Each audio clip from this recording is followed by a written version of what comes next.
It's been quite the gap between releases for Calvin Harris. It has been 5 years since the Volume 1 version of this album.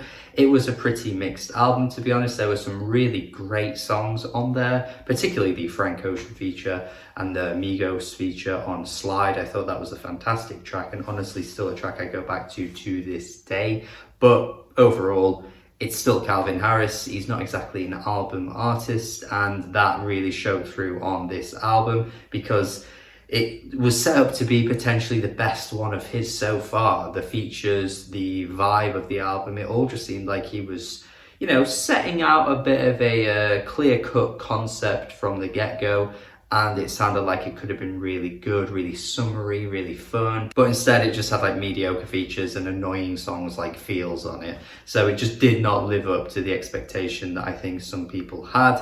But for your average music listener, I think most people would have just happily taken a few of the tracks from it, thrown it in some of their party playlists, and that's kind of okay because most people listen to music like that anyway. So yeah, you know, nerds like me, we don't really matter at the end of the day. But I will say, at least, you know, there were some good tracks on it. So I went into this album expecting the exact same thing, to be honest. I'd completely forgotten that I'd listened to Potion. That was really one of the worst telltale signs for this album going into it. I listened to Potion when it first came out, and then a few weeks back I was like, oh yeah, Calvin Harris has got an album on the way. I haven't listened to any of the singles.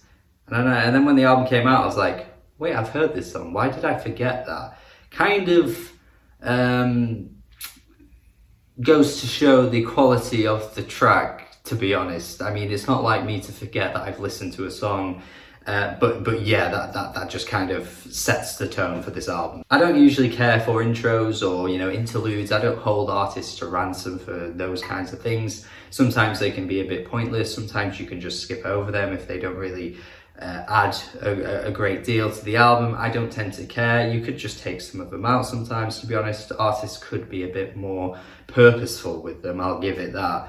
But this intro, man, pisses me off. Like, the way it just kind of sets up nothing, and the way it's just there, and the way it doesn't even like flow into the next song and it just fades out. This is one of the most pointless intros I think I've heard in quite some time. Like I said, I don't usually care about this thing, but please tell me, for the love of God, why this is even here. Then you've got New Money with 21.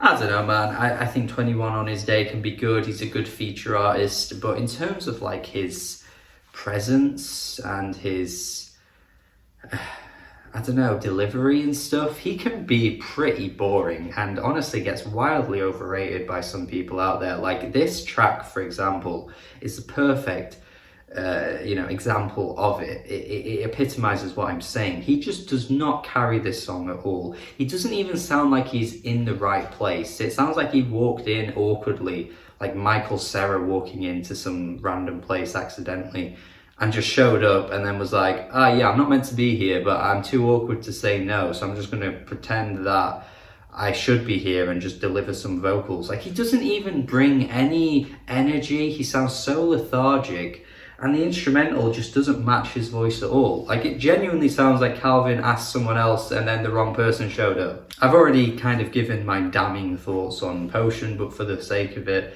I don't think it's that bad, to be honest. It is super forgettable though. Like, if it wasn't for Dua Lipa with her really nice, delicate vocals flowing over the instrumental, which is honestly a nice instrumental, and again, her vocals sound great, but it's just the lyrics. Like, everything about this song had potential to be really good, but the fact that, you know, you're talking, oh man, I don't even want to like reel off what she's saying, for God's sake. It's just so cringe. It just doesn't sound like something she'd write either, which is one of the worst parts about it. I just think it's such an underutilized feature, to be quite frank, and giving her these lyrics is just such a waste of what Dua Lipa has to offer, unless she wrote this, which is disappointing if she did, but I'd imagine she probably didn't. Young Thug doesn't really sound like his usual self, although I don't mind his feature here, but you know, if you've heard Young Thug for the first time on this album, I kind of feel sorry for you, because this guy has so much character and personality,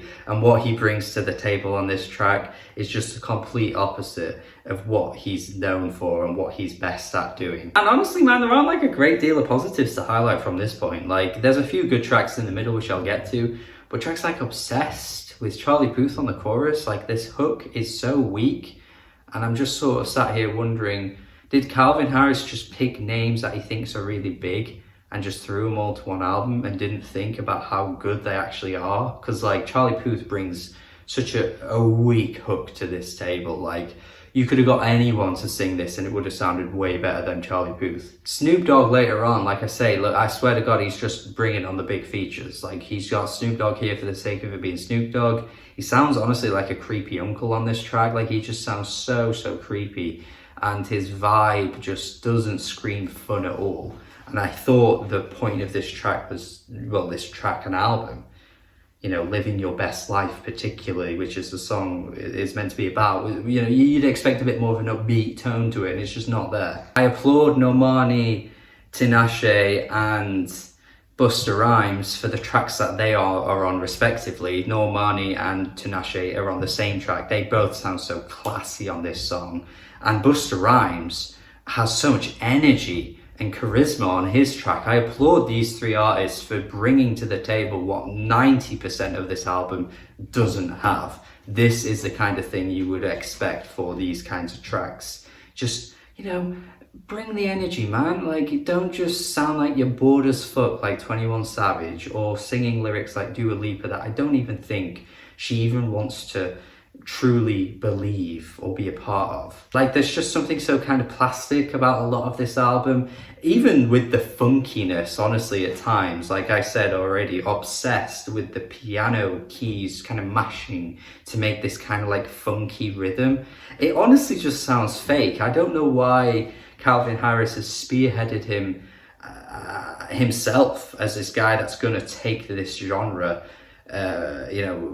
by the balls and really squeeze out all the funky juice out of those balls and become this guy who's like, yeah, I'm making funk music now. Like, I don't even think he knows really how to do it properly. Like, if this is your first ever funk album, I feel, mate, you are missing out. This is not very good funk music. Even when it's not like meant to be funk or whatever, you've got Somebody Else, which has Georgia Smith on it. Honestly, her voice sounds pretty limp.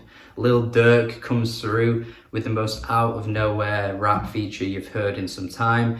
I don't see how this beat or this track needed a rap feature at all. Like, it just doesn't fit. And Lil Durk's voice is just too animated and too over the top to match this instrumental, which is ironic because I'm saying that more people need to bring personality.